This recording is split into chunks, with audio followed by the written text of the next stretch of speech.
video to explain how to do question number 6 and question number 7 on CommonLit when you read the story Everyday Use. So question number 6 is, how does the following passage contribute to the reader's understanding of Maggie?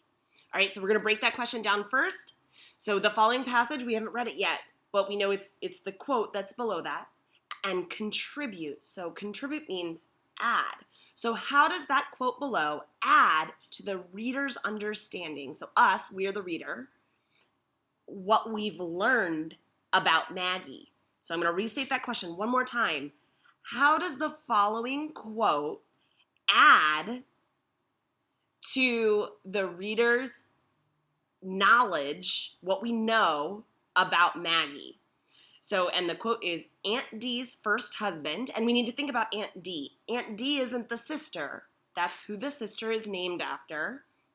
Aunt Dee's first husband whittled, which is sort of like carving, the dash. We don't know what a dash is, but we don't really need to know. We can assume it's something made out of wood because that's what you can carve.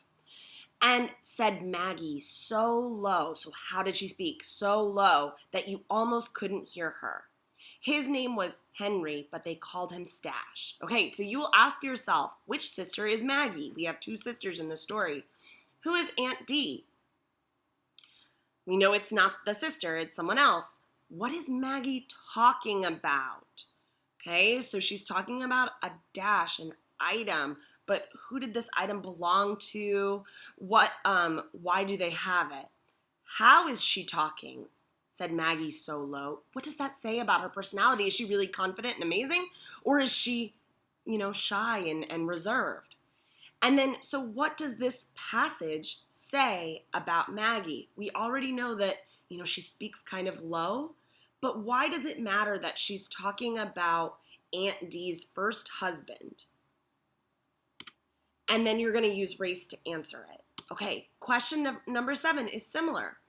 You're going to break this question down. How does Dee's perspective on family possessions differ from the rest of her family's? So she has a specific viewpoint of the family heirlooms, of the things that her family has kept from the rest of her family.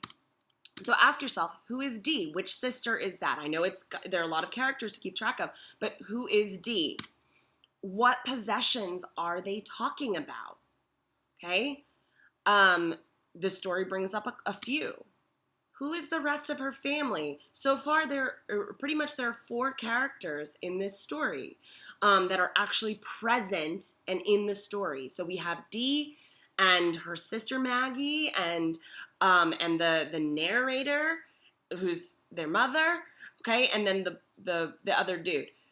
But think about who is the family and why is Dee so different in her viewpoint? So what is the difference between how Dee and her family feel about the stuff, okay? And then if you're not sure, please reread the passages with Dee and Maggie in them to know and to see the differences, compare and contrast.